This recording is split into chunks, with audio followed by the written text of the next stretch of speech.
pertanyaan yang pertama, Ustadz izin bertanya, batasan tolah-toleh itu seperti apa? Apakah melirik juga termasuk di dalamnya? Jadi mungkin kalau noleh itu kan tadi, kalau dalam pertanyaan ini mungkin saya mengartikannya pakai leher, nengok, bahasanya seperti itu. Nah, sedangkan ini menggunakan hanya mata, kayak gitu ya, ngelirik gitu ya, melirik. Nah, kira-kira apakah ada batasannya? Dan seperti apa? Dan apakah termasuk melirik juga? Monggo bisa langsung dijawab, Ustadz Naim.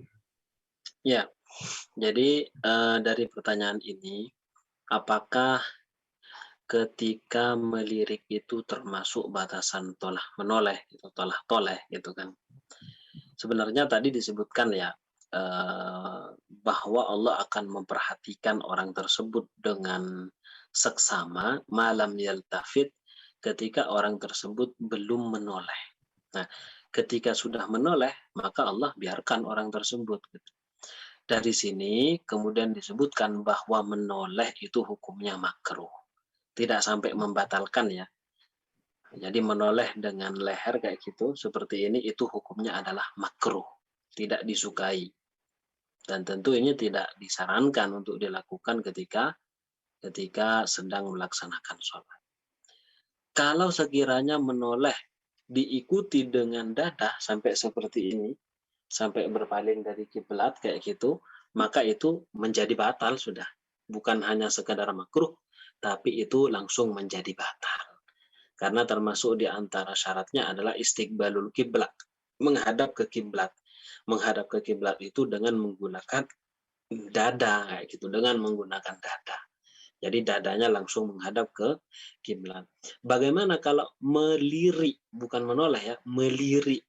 Apakah termasuk dalam kategori yeltafit, menoleh? Tidak, tidak termasuk. Sebagaimana dijelaskan oleh Imam Nawawi ya, bahwa ketika melirik itu hukumnya tidak apa-apa, apalagi ketika ada hajat. Jadi misalkan sholat, misalkan kita sama anak atau sama siapa, tiba-tiba ada indikasi anak itu akan terjadi kecelakaan, maka kita meliriknya. Nah, itu tidak apa-apa, tidak termasuk kategori menoleh itu tadi. Walaupun tetap tidak dianjurkan, tidak disarankan dilakukan ketika sedang melaksanakan sholat. Tapi secara garis besarnya melirik itu tidak termasuk menoleh, karena menoleh itu langsung kepalanya yang digerakkan seperti ini. Nah,